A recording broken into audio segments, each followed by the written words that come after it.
Good morning and welcome on to the network of Impact Business Radio IBR 92.5 FM, your station of choice, and Impact Africa Television, transmitting both from Ibadan, Nigeria.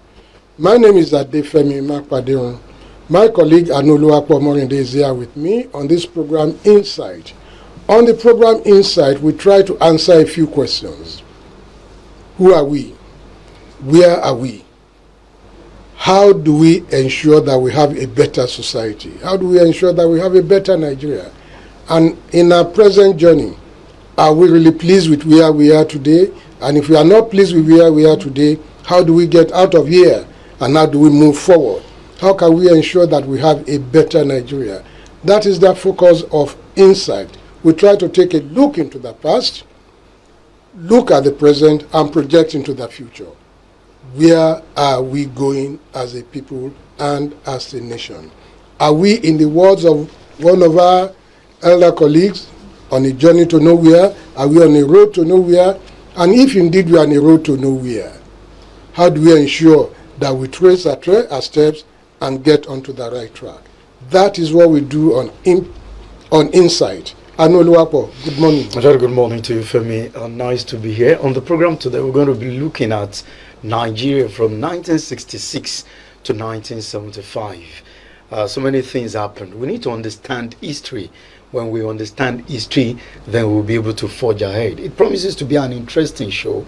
Take a ride with us. Over to you, Femi. Thank you, Anoluwapo Morinde. The subject is Nigeria, military incursion, military adventurism in politics, 1966 to 1975. But we can't do this without taking a look at the past. On the 11th of September 1963, while standing before Justice George Sodende Sowemimo on charges of treasonable felony, Chief Obafemi Awolowo delivered what has been regarded as the greatest was stamped the Unification Decree. This decree abolished regional system of government. And since then, up till today, 58 years after, Nigeria is still struggling to get it right. And here we are today on Insight, taking a look back into history for the benefit of the younger generation and for even the benefit of the older generation who may perhaps have forgotten one or two things. Nigeria 1966 to 1975, the years of the military adventurism into politics. What led us here? Have we learned any lessons? And where do we go from here? That is the subject of this course on Insight this morning. Anoluwapo. Okay, so let's go straight into it. We have two panelists with us. We have Mr. Abogunloko. Thank you so much for your time on the program this morning. And of course, the King Olabioladejo returns on the program. A very good morning to you. Let me start with the King Olabioladejo. So we talked of the coup in 1966, January, the counter coup in July. What was this coup about? Let me say in theory, the people that took up arms against the country, according to what some of them said, felt some people were planning jihad to overrun Nigeria. But officially, they were alleging that the government was inept, corrupt, alleging misrule. So that's the official reason for the coup. But I dare say that that particular coup was a rape on a 5-year-old girl. Nigeria was just barely 5 years old, just 5 years, 2-3 months. As an independent nation? As an independent nation. Okay.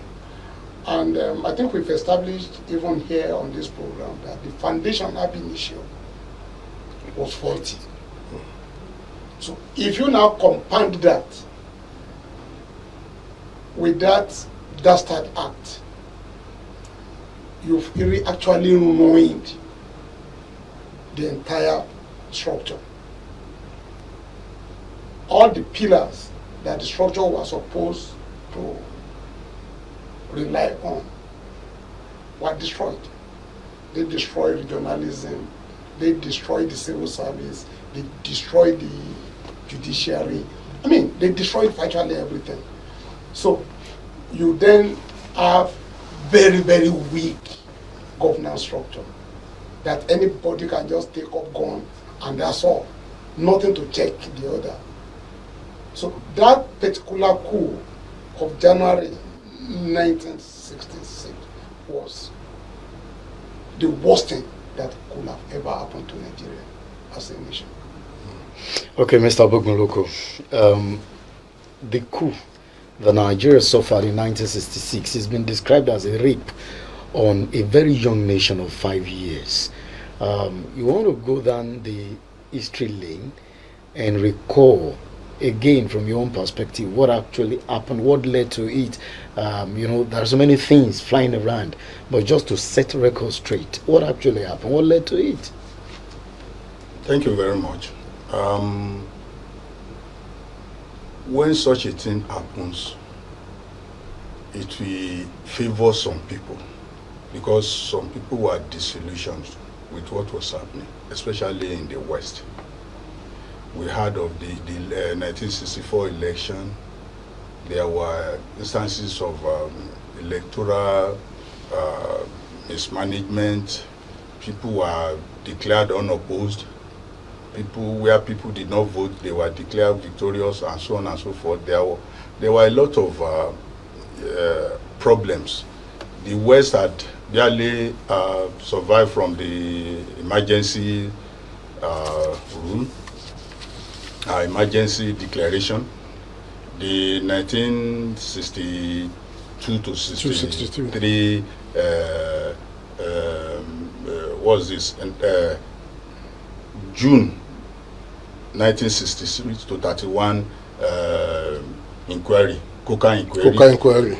There is this treasonable felony issue again. Some people were disillusioned that justice was not being served. And even the Coca Commission, after they published the result, they roped in the leader and absorbed the deputy leader and declare him as the premier, just like that. This Western House of Assembly passed. They had to pass a law that supersede the injunction from London, from the Privy Council. From the Privy Council. All these things, they are the things that encourage some people to even welcome a coup. That they want a change. They were helpless, sort of. The federal government was becoming too powerful. They can intervene in anything that does not favor them. So some people welcomed the coup in a way as a sort of something that will correct. But when the coup came, it did not satisfy the yearning of the people. People saw maybe we'll get to that later, people saw the coup as so partial, that is sectional, and the coupists. In any case, when you want to plan a coup, you have to, most of the coups are always sectional. It's only those whom you trust that you involve in a coup. But aftermath of the coup is what people will talk about. After being successful in your coup, is your outlook national? Is it all-encompassing, or is it sectional? So the prelude to the coup was a confused political setting. Okay. So when the coup came, it was a welcome relief to certain people. But when they now look carefully, and decided that this coup is not the kind of thing we want. So that was the situation there. Okay, so Dickin, let me come back to you. You talked about the fact that the coup was launched in the first place to kick or to suppress jihadism, as it were. But unfortunately, even in Nigeria today, we still get to hear, some of these things. There are allegations that this is actually the war that we are even still fighting, even years after, over 60 years after all of these are taking place. Well, the basic truth is this. We are running around in a cycle. If you look clearly, if you take the first principle thinking, you will know that nothing has changed. The fear of jihad is still there. I don't know what you want to call what's happening in Benue.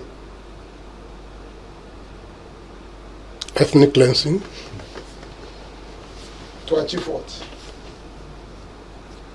That fear, which one of the coupists expressed, was that some people are thinking of running over the country. They want to prevent it. But in preventing it, in an attempt to prevent it, they were moving from one wrong to another wrong. It became a conundrum. It became too complex.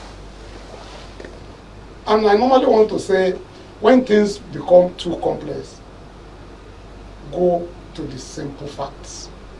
There are simple facts if you are, again, I will say, first principle thinker. Just look behind whatever, and you will unearth whatever is this story. The fear of jihadism is still there. Not even today, till now. Not till today. Till tomorrow, if care is not taken. Right? The coup, based on the fact that it brought about serious distrust within the military, starting. Has that been solved now, or is still there? I don't want to talk about the military because I do not know anything about Okay, let's. But in the polity, Yes, it's still there. in fact, it has grown beyond. It has grown to become a humongous fear. Now let's look at this way, sir. May 24, 1966, we had this unification decree Yes. promulgated by Ironsi. They abrogated the regional system of government. Where are we today? What were the implications of that decree on the development of Nigeria? That might, to me, be the essence of this your program. Yes. We need to unearth What went wrong? so that people we know lay it there. Yes. Remove all this coloring that people are putting into it and let people see it for what it is. We've agreed that the foundation was wrong, Yes, faulty. very faulty. We've agreed that there was massive distrust and mistrust Yes. in the polity, Yes. which now led to massive distrust and mistrust in the military after the coup.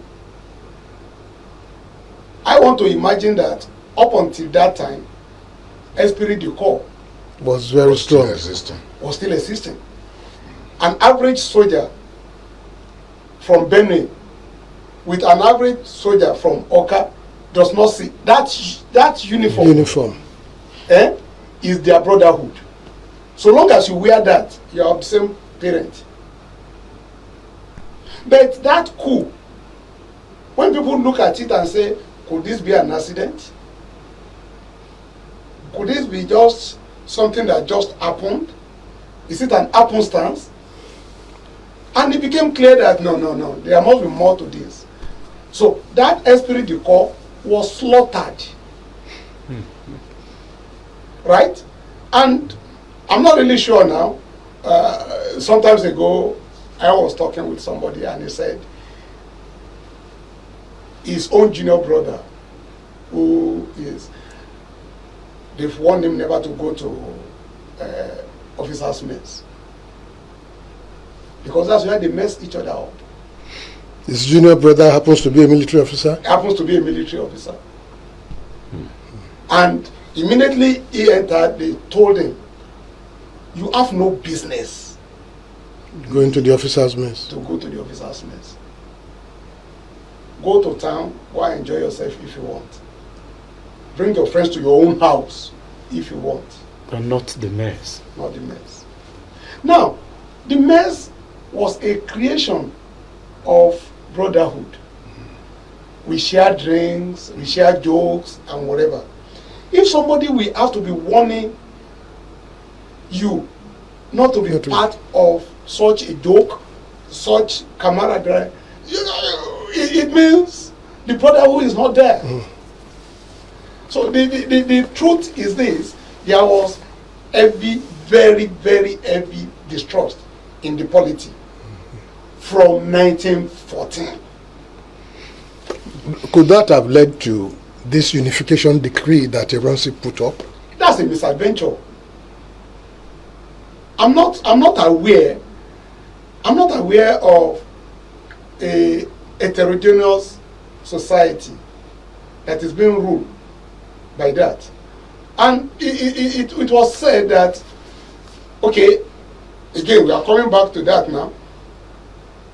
When they were talking about what structure Nigeria should have, Yes. people took their positions.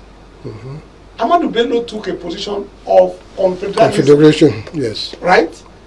Awolowo took federal system. And maybe by a coincidence, Zik took unitary system.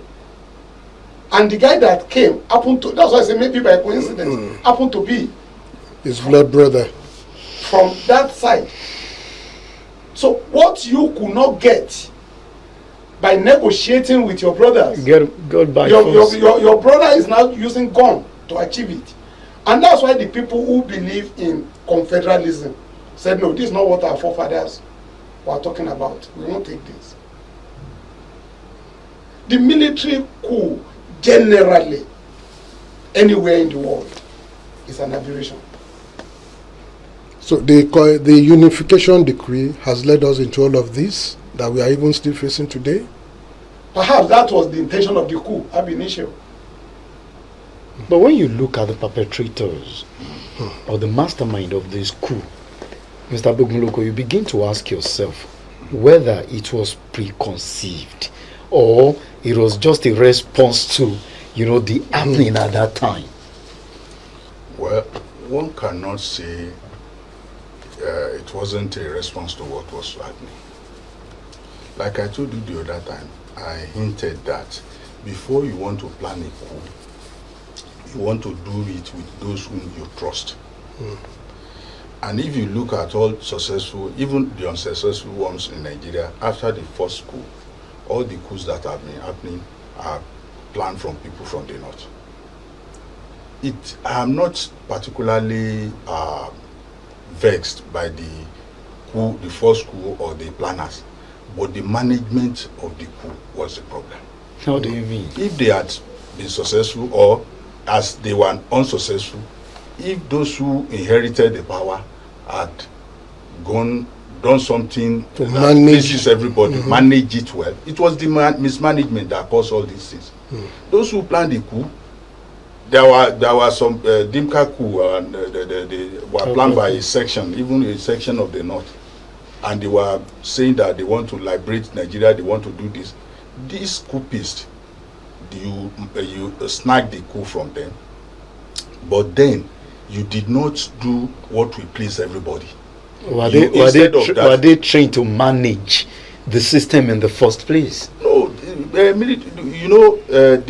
colonialists, they've been lecturing them that they are the savior of their land. Everywhere they go, especially overseas courses, they will tell you, in Britain, all those royalties, they send their children to the military. So before you can be a king, you must have had some training, even in America. So they've been lecturing them, they've been tutoring them that you are the one that will salvage the country, you are the one, the messiah sort of. And they saw themselves as that.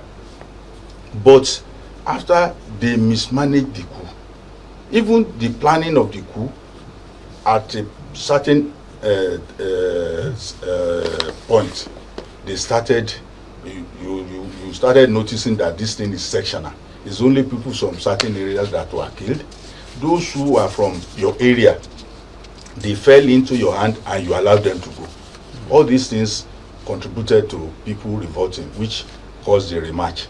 Even the rematch was a sectional coup. But after they successfully did the coup, they had to invite other Nigerians and start trying to make it look national, and people accepted them. So it was not the planning itself, but the mismanagement. Like Dikin Wulabi said, it seems people were acting out the scripts of some people.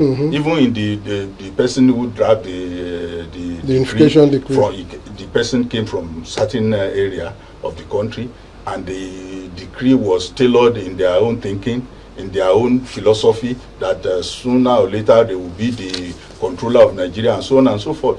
Those are the. But that backfired. It did. Definitely it did. Because, and let me tell you, there's another thing that went wrong with that coup.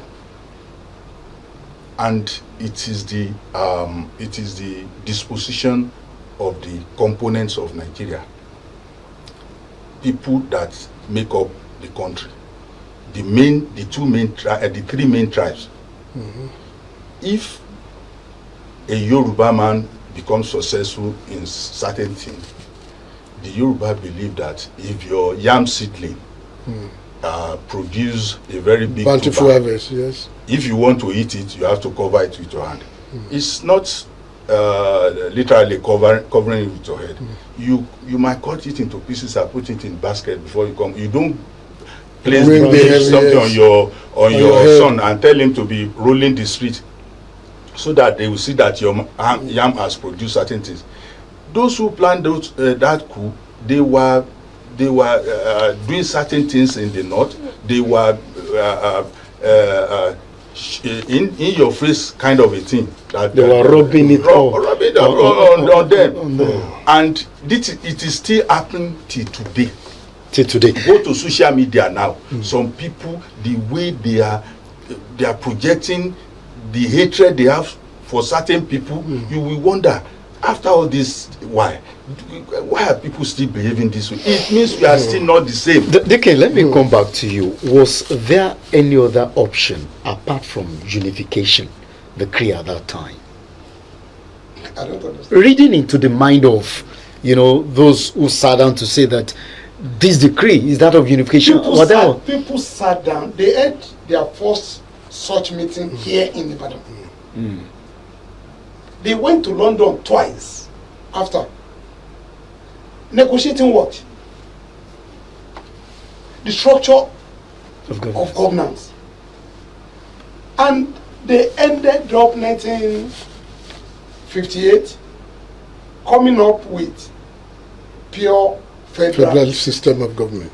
So I don't understand why you are asking whether they have a choice.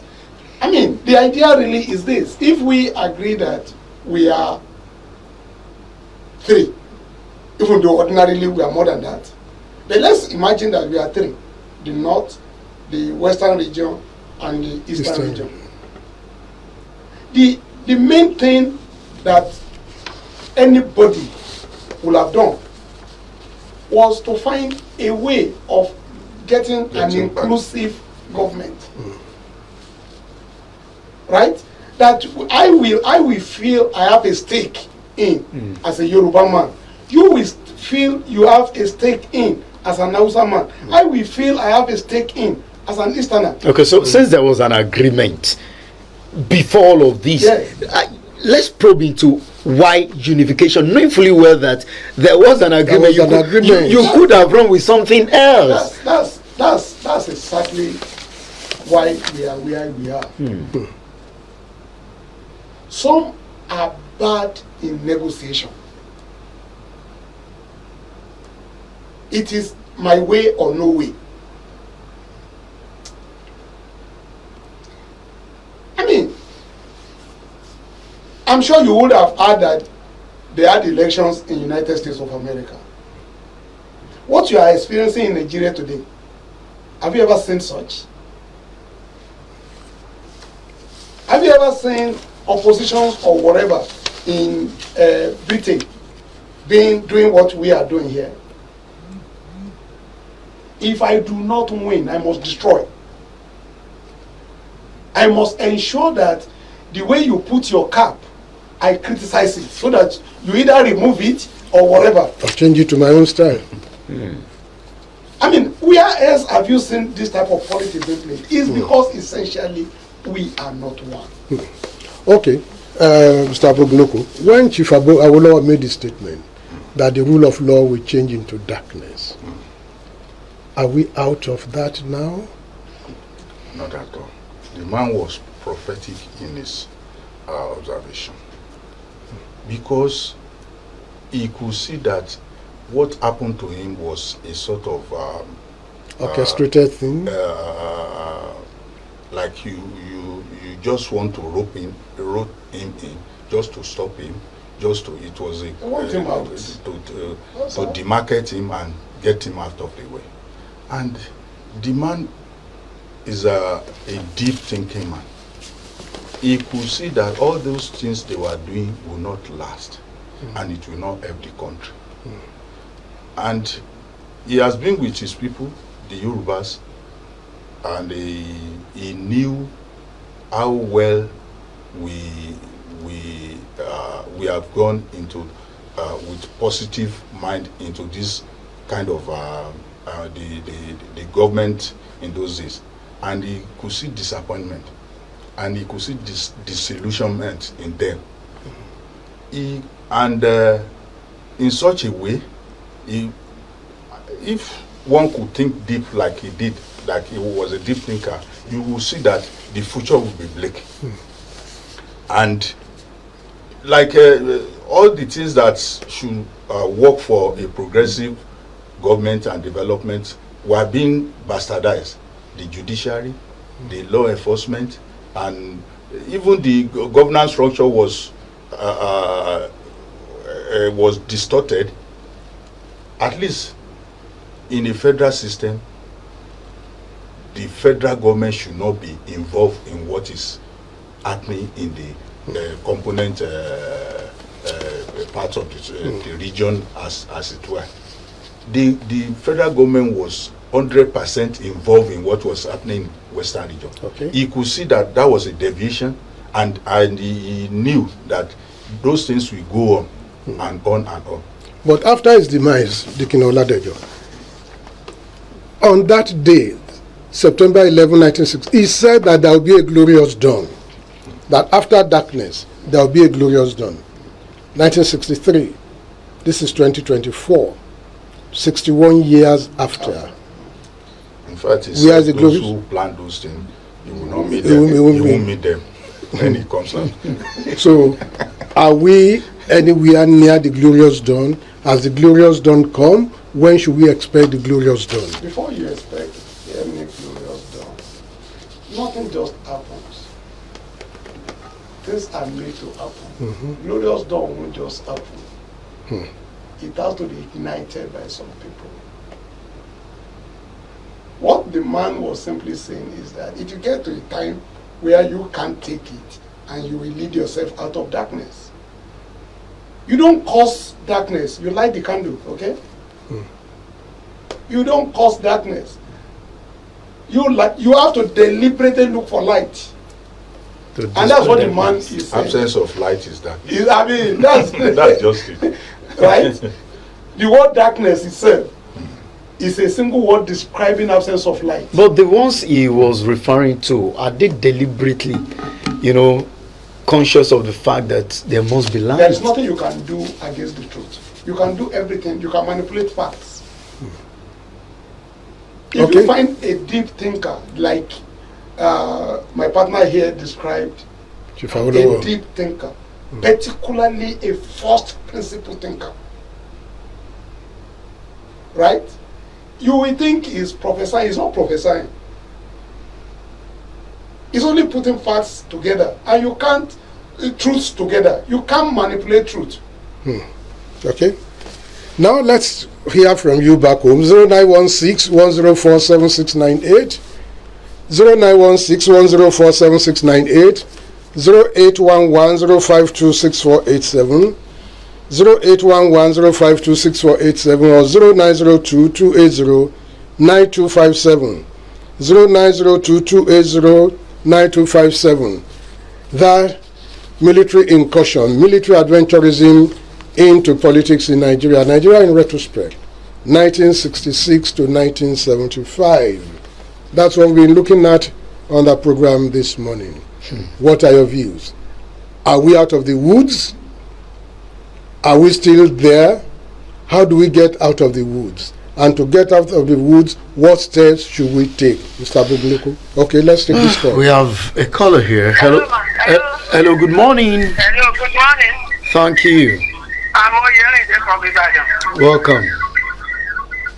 Their mission is to make this country a more great country.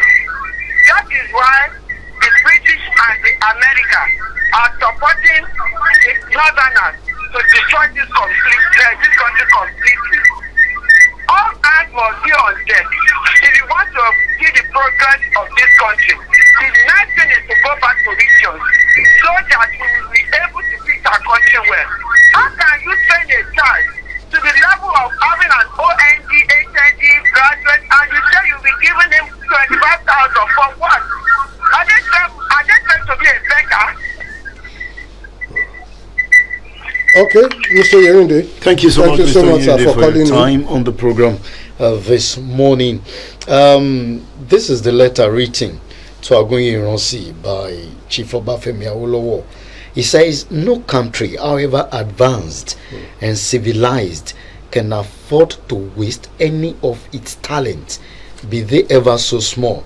Nigeria is too young to bury some of her talents, as she was compelled to do under the old regime. Can you help make a sense out of that? Dikin Oladejo, that's Awolowo to Agunyi Ironsi. Where was he? He was in prison He then. was in prison When he wrote this? Yes. when he wrote this. And these are the brains that Nigeria actually needed to harness. He knows who he was. He understood clearly what he has done and what he's capable of achieving. And that's why he is saying that even today, your best brains are there serving in Britain, serving in America. You are wasting your talents. And no matter how developed you are, not to talk of, you are not even developed anyway. Right? So ordinarily, you want to ask yourself, are we even harnessing the best anybody can have? Forget about your natural resources, your oil, your gold, your whatever. It's the human resources. It's the human resources. So not giving Awolowo the opportunity to at least rule this country is a big It's mistake. not a matter of ruling this country. Okay. Honestly, to me, we wasted Awolowo not because he was not able to. Hello, good morning. Good morning. Thank you. Welcome. Thank God for another day. Now that it has been established that Nigeria was founded on the 40 foundations, which was well known to everybody now, I want to suggest this. Someone asked questions there about Baba Awolowo, about Baba Awolowo said that there's light after the tunnel. For us to get that light after the tunnel, we need to go back to brotherhood of this country. Man, and for man's spirit, our rulers, they are not leaders anyway. I was at the Lakers and yesterday.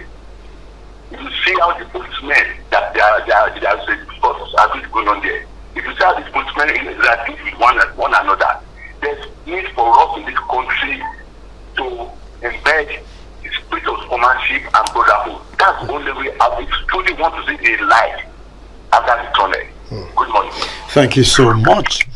Okay, we have another one here. Hello, good morning. Good morning, gentlemen. Thank you. This is Anthony on the line. Mr. Anthony, welcome. 1966 coup.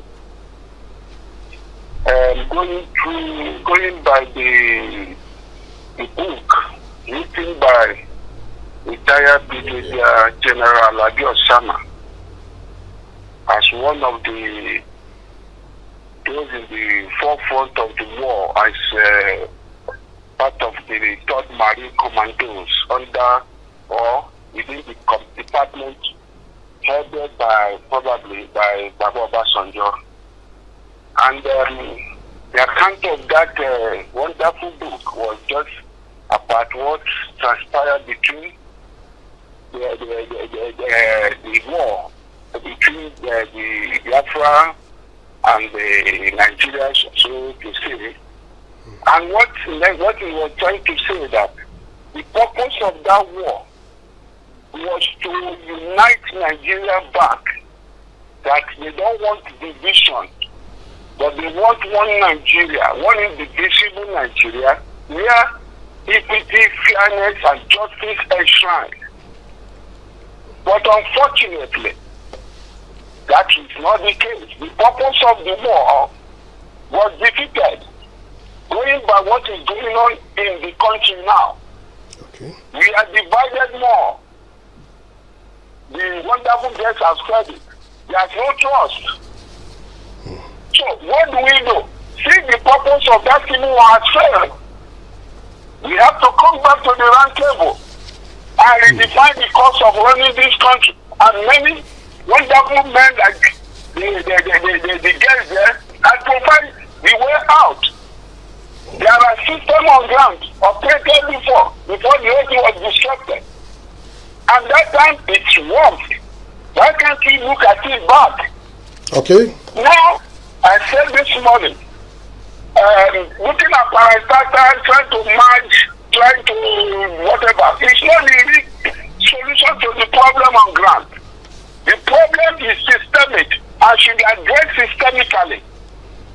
The system, in the sense that the system of government we use to run this country now is not the best. Okay, Mr. Anthony. Thank you very much, sir. There is need to come back to the round table. Regional system, people have suggested many ways out better than this system of government. People have suggested. Okay, Mr. Anthony, thank you very much, sir. Okay. Thank you. Thank you so much for your time. The last caller. Hello, good morning. No, good morning, sir. Thank you, sir. Yeah, this point on the line, sir. You're welcome. You see, I have always admired Baba Awolowo. What he did in Southwest is still today remain undaunted. Well, look at in affair, agriculture, trade, name it, roads. There was even water that was flowing in our towns there. But today, look at the said politicians we have on board. There is nothing to show for it. Everybody is looking for money. Yes. And look at that is the core of the corruption in the southern world. Southern world. Okay, Mr. Fred. My brother, I'm about the resources. All right. Many of these calls are coming in. Let's risk this. Hello, good morning. Thank you very much. Good morning. You're welcome. I am Prime Minister Chifu from Ijebu. 1 minute, sir. The conclusion this morning is that military is not the solution. Okay. Then before the 4 wise men go away, can somebody quickly tell us what we should do immediately? Okay. Good morning. Thank you very much, sir. Prime Minister. You were asking a question. Yes, sir. That what should we do? What should we do? Have we learned any lessons? Have we learned any lessons? The lessons, if people could be factual, is that we are not the same. And you cannot direct us, and we don't have the same purpose we want in life. We don't have common purpose. Diversity. The diversity is there. We have agreed that we have the diversity, but how do we manage our diversity? The simple thing is let everybody develop at their own pace. Okay. We have This is to buy- regionalism. Regionalism. Okay, Dikino Oladejo. Any lessons learned? Lessons learned. Yes. Have we learned any lessons? Have we sat in any class to learn any lesson? Have we agreed there is? To me, we are not serious. And perhaps until we lose everything, may we now say, oh, I know. The basic truth is this. From 1914 till date, there was never a nation. 110 years after. Your Lugard was a military man Yes. who believed in force. So he forced these people together. If you dare say no, they kill The you. military might. He forced these people together. And the military were being encouraged to keep forcing us together. But for how long? Okay.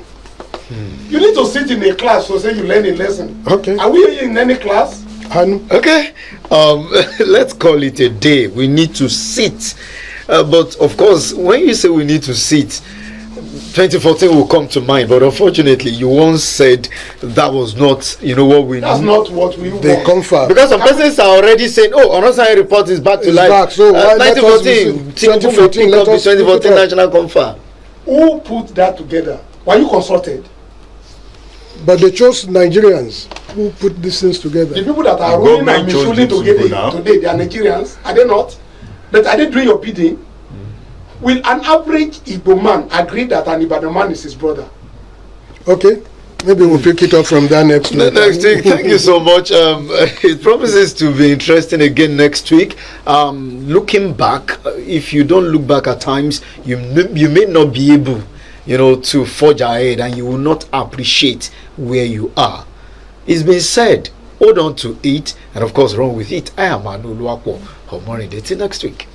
My name is Adefemi Makwadirun. Nigeria in retrospect. We'll still continue this discourse. Nigeria, where did we miss it? And is there any light at the end of the tunnel? And are we getting anywhere nearer where we should be? See you next week. Bye for now. God bless you all. Bye.